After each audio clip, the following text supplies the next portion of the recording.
Halo adik-adik, jumpa lagi di channel Five and Chemistry. Di video kali ini, saya akan membahas 8 soal tentang larutan penyangga atau buffer. Agar kalian dapat memahami penjelasan dan pembahasannya dengan baik, pastikan kalian mengikuti dari awal sampai akhir. Oke, langsung saja kita ke soal nomor 1. Di sini ada tabel yang berisi data uji pH beberapa larutan. Ada pH awal, ada pH setelah penambahan sedikit asam maupun penambahan sedikit basa. Nah, berdasarkan data di tabel ini kita diminta untuk menentukan yang mana yang merupakan larutan penyangga. Nah, untuk menjawab soal seperti ini, kita ingat kembali definisi daripada larutan penyangga itu apa. Larutan penyangga itu kan adalah larutan yang menyangga ya. Berarti di sini mempertahankan. Larutan yang dapat mempertahankan pH-nya terhadap penambahan sedikit asam, penambahan sedikit basa, maupun penambahan air. Nah, jika ke dalam larutan penyangga ditambahkan sedikit asam, pH-nya turun, tapi turunnya juga sedikit ya. Perubahan pH-nya itu dari awal tuh kecil setelah dan sebelum penambahan. Demikian juga setelah ditambahkan sedikit basa, pH-nya itu naiknya juga sedikit ya. Jadi perubahan pH-nya dari sebelum dan sesudah itu kecil sekali. Jika ditambahkan air, umumnya pH-nya akan tetap. Nah, berdasarkan ini definisi ini, kita cek masing-masing larutan ya, yang mana nanti yang bisa merupakan larutan penyangga. Nah, P ini itu kan pH awalnya 3, ditambah sedikit asam langsung turun jadi 1. Ini perubahan 2 pH itu sudah signifikan sekali. Ditambah sedikit basa langsung naik menjadi 4, naik 1 pH-nya. Itu juga sudah signifikan ya. Jadi yang P ini bukan merupakan larutan penyangga. Yang Q dari 5 menjadi 4,9, jadi 5,1. Nah, ini naik turunnya 0,1 ya, berarti kecil. Ini bisa merupakan larutan penyangga. Nah, yang R dari 8 turun 0,1 naik 0,1 juga. Nah, ini juga bisa merupakan larutan penyangga ya. Yang S dari 9 menjadi 8,5 jadi 10,5. Nah, ini kenaikan dan penurunannya juga sudah tergolong tinggi nih. Jadi ini bukan merupakan larutan penyangga. Yang T 10 menjadi 8,5 menjadi 11,5. Ini naik turunnya 1,5. Jadi sudah tinggi, jadi tidak merupakan larutan penyangga. Jadi yang merupakan larutan penyangga yang Q dan R. Ya, ini ada di opsi B. Jadi jawabannya B. Pahami ya adik-adik jika nanti ketemu soal yang bertipe seperti ini. Lalu yang kedua, ini ada senyawa atau ion yang bersifat penyangga, ada 5 ya. Lalu ditanya penyangga yang terdapat dalam cairan intrasel darah itu yang mana? Nah, di intrasel darah itu terdapat penyangga fosfat. Nah, penyangga fosfat itu yang nomor 5 ini. Jadi langsung dapat jawabannya yang E. Tetapi kalau ditanyakan yang ekstrasel, jawabannya adalah yang ini, yang 4. Ini penyangga karbonat. Untuk yang ekstrasel. Diingat ya, jangan sampai tertukar. Yang 3, ada 5 larutan disajikan. Lalu pasangan yang dapat membentuk larutan penyangga itu yang mana dengan yang mana? Nah, oke, nanti kita harus cek masing-masing opsinya nih. Nah, sebelum kita menjawab, kita tahu kan larutan penyangga itu kan ada 2 ya. Larutan penyangga asam dan larutan penyangga basa kan? Nah, bagaimana kita menghasilkan larutan penyangga asam dan basa? Untuk asam, kita bisa mencampurkan antara asam yang lemah dengan basa konjugasinya. Atau bisa juga asam yang lemah tambah basa yang kuat. Tetapi dengan catatan asam lemahnya berlebih atau bersisa. Nah, untuk basa juga mirip-mirip caranya ya. Ini basa yang lemah dengan asam konjugasinya dulu. Asam konjugasinya. Nah, mirip kan dengan yang ini, yang larutan penyangga asam. Yang kedua, basa yang lemah dengan asam yang kuat. Dengan catatan basa lemahnya bersisa atau berlebih. Nah, berdasarkan kriteria ini kita sekarang ngecek opsi masing-masing ya. Opsi A 1 dan 2. Kita cek 1 dan 2. Ini kan asam lemah, basa kuat. Bisa membentuk larutan penyangga dengan catatan yang lemahnya bersisa kan. Nah, kalau kita cek ini molnya, ini kan 25 kali 0,1, 2,5 milimol. Ini juga sama 2,5 milimol. Berarti kan habis, tidak ada yang bersisa. Maka 1 dan 2 itu tidak akan menghasilkan larutan penyangga jika dicampur. 1 dan 3 itu juga mirip ya. Ini asam lemah dan basa kuat. Nah, kita cek molnya KOH juga 2,5. Jadi sama-sama habis. Ya, maka 1 dan 3 tidak membentuk larutan penyangga. 2 dan 4 nih basa kuat dengan basa lemah, tidak ada kriterianya di sini kan. Jadi otomatis tidak menghasilkan larutan penyangga ini. 3 dan 4 juga begitu ya. Basa kuat, asam lemah. Dia tidak membentuk larutan penyangga. Yang terakhir 4 dan 5, ini kan basa lemah dengan asam kuat. Bisa dengan catatan yang lemah harus bersisa kan. Nah, kita cek ini 25 kali 0,3 7,5 milimol, 25 kali 0,2 5 milimol. Nah, di sini kan ada selisih 2,5 ya. Berlebih N64 OH-nya, basa lemahnya. Nah, jadi 4 dan 5 ini jika dicampur akan menghasilkan larutan penyangga. E.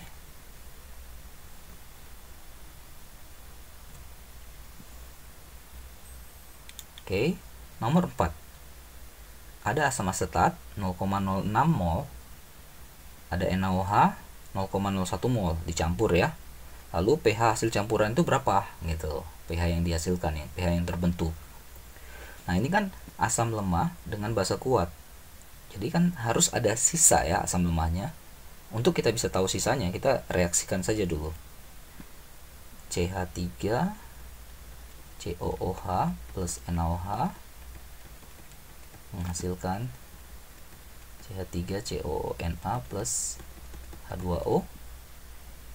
Mula-mula bereaksi sisa.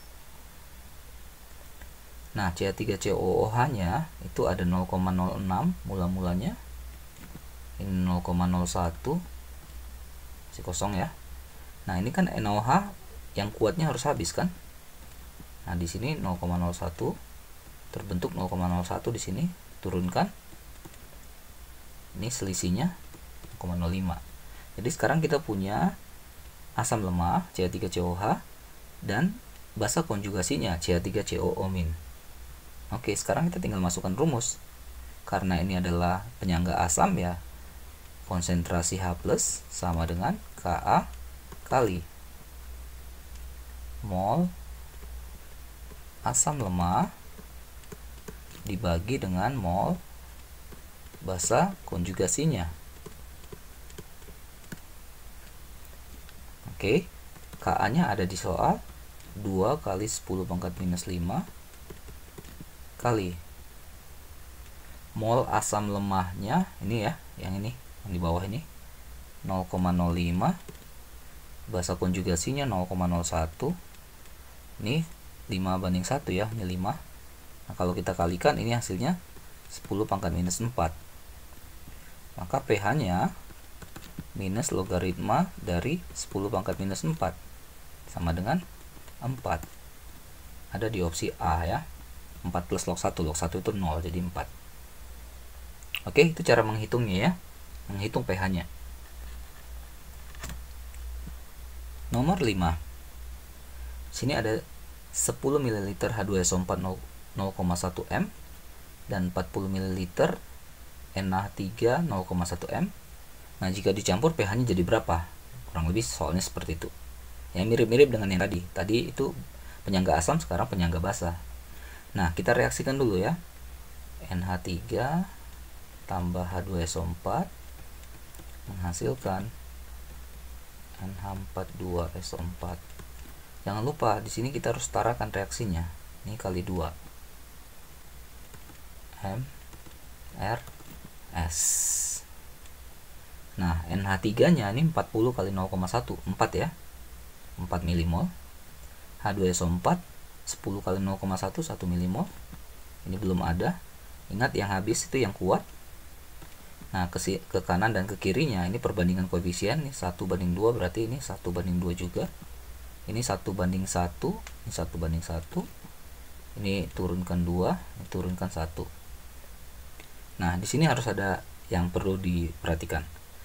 Nah, NH3 itu basa lemah ya. Asam konjugasinya adalah NH4+.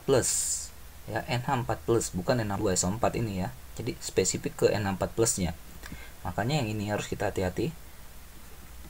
NH42SO4 kalau kita ionkan kan jadi 2NH4+ tambah SO4 2-.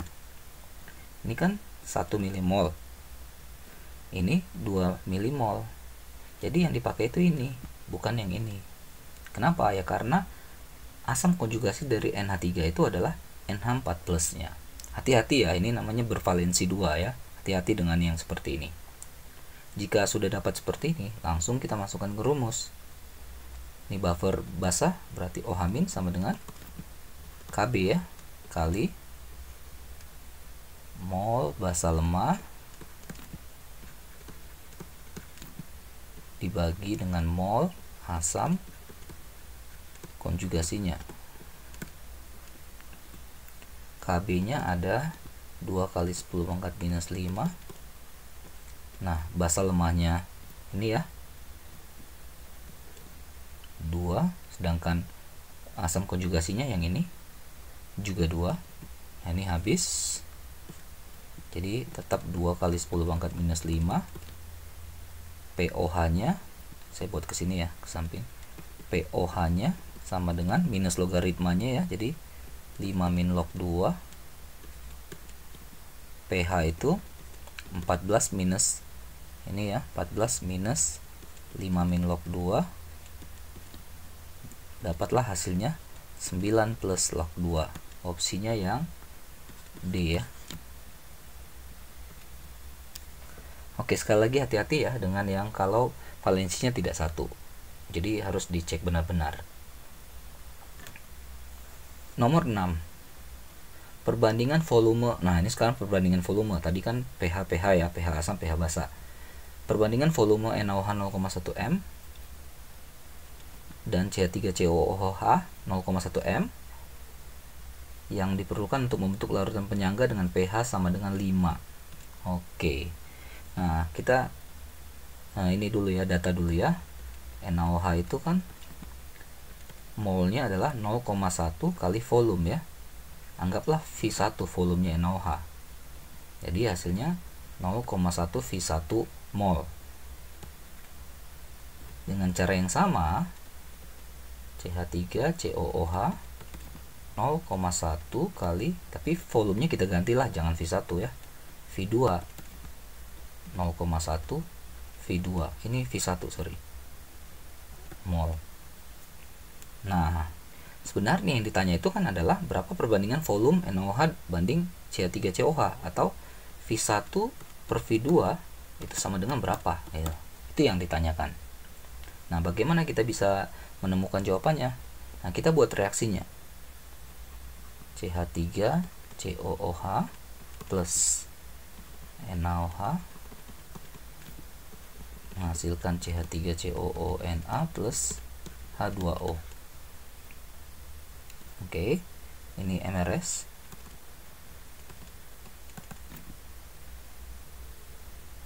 CH3COOH ini ya 0,1 V2, 0,1 V2, NaOH 0,1 V1. belum ada ya. Ingat, yang kuat habis 0,1 V1, yang lain tinggal mengikuti 0,1 V1, 0,1 V1. Turunkan. Ini habis. Nah, ini 0,1 V2 min 0,1 V1. Nah, kita masukkan ke rumus. Tadi ingat rumusnya ya, konsentrasi H+ sama dengan Ka kali mol asam lemah dibagi dengan mol basa konjugasinya. Nah, pH-nya 5. Kalau pH 5 berarti konsentrasi H+-nya sama dengan 10 pangkat minus 5 ya.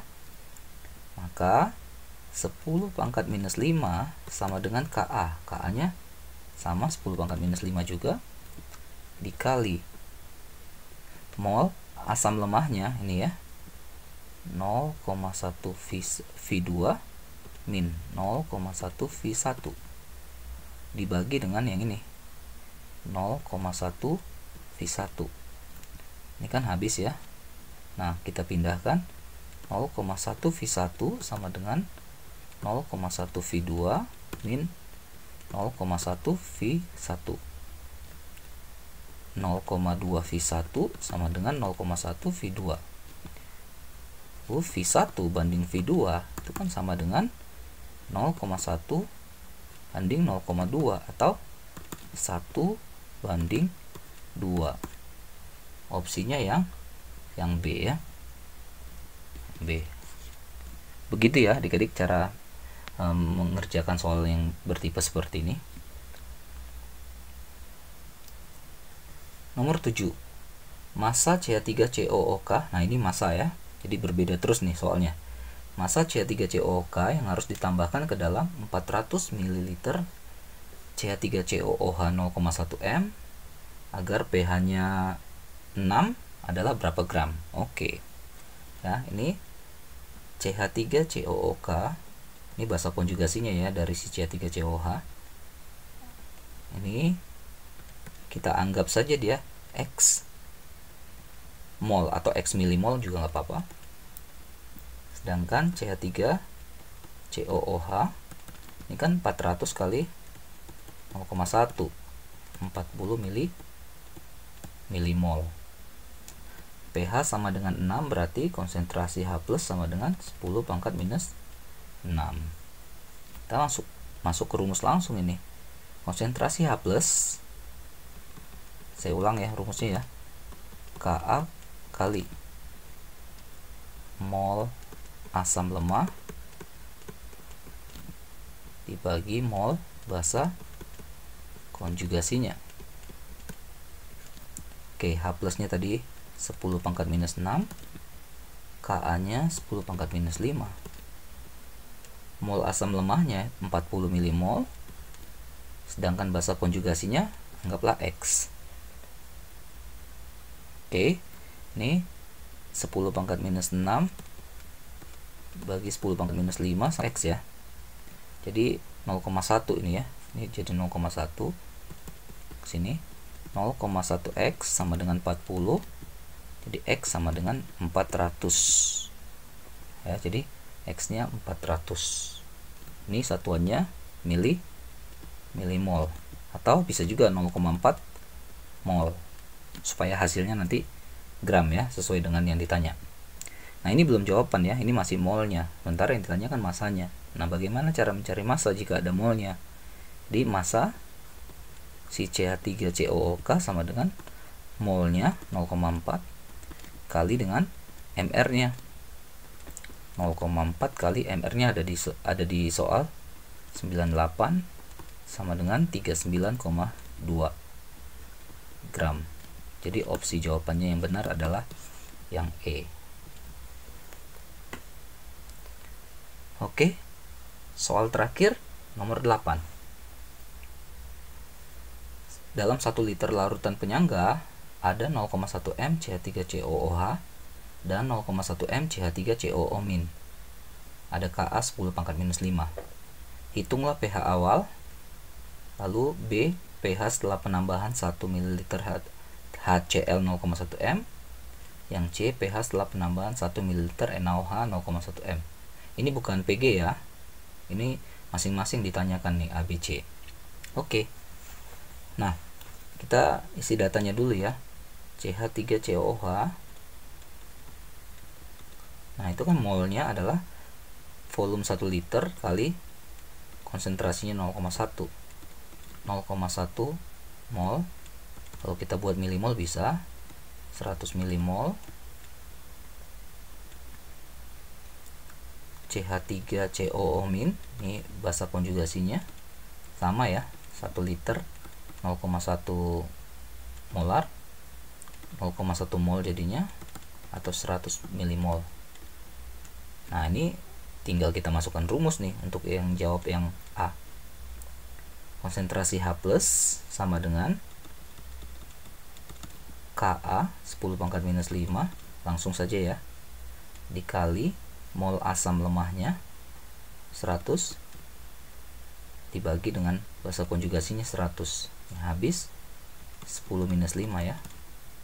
pH ya minus logaritma dari ini ya 5.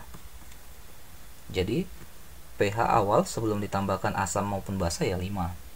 Nah, bagaimana setelah penambahan sedikit asam dan setelah penambahan sedikit basa? Oke, kita cek satu-satu ya. Untuk yang B, nah kita hitung dulu ini ya, HCl-nya ini ada berapa mol ya. Ini kan 1 kali 0,1 berarti 0,1 milimol, kecil sekali ya. Ini kan kita pakai H+-nya saja nanti biar gampang direaksi.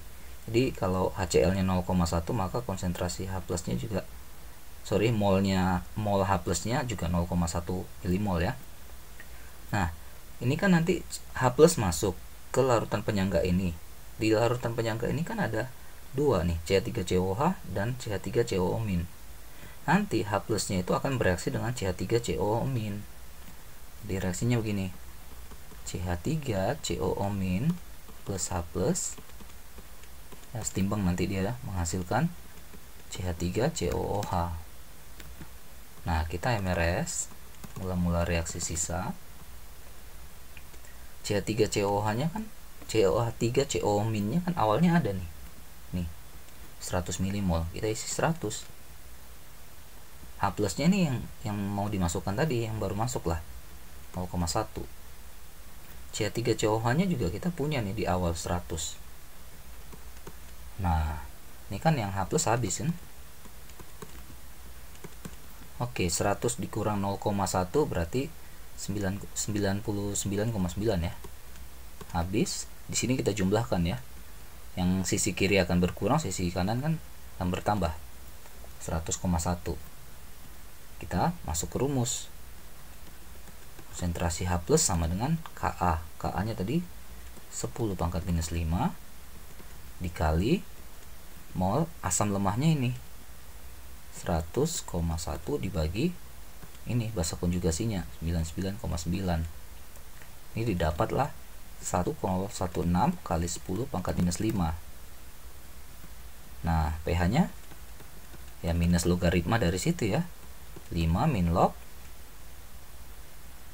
1,016. Ini 5 ya. Nah, hasilnya ini 4,99. Jadi ini kan tadi awalnya pH 5, setelah ditambahkan sedikit asam, pH-nya turun 0,01, kecil ya. Oke, itulah buffer ya, dapat mempertahankan harga pH-nya. Oke, lalu yang C, ini kan yang datang sekarang NaOH ya, OH minusnya nanti kita masukkan. Ini milimolnya juga sama, maka OH minusnya juga sama kan, sama-sama 0,1 juga. Nah, karena tadi H+ yang datang akan ketemu dengan si CH3COO-. Lalu kalau OH minusnya datang, pasti nanti dia akan bereaksi dengan CH3COOH. Nih, CH3, ini OH- yang baru masuk. Nah, CH3O- plus H2O. MRS lagi.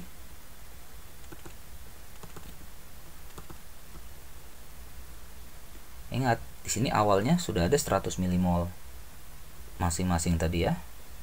sedangkan OH minus yang datang itu 0,1.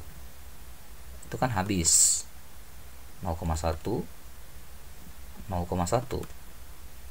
Sisi kiri akan berkurang, ini habis, ini bertambah 1,1.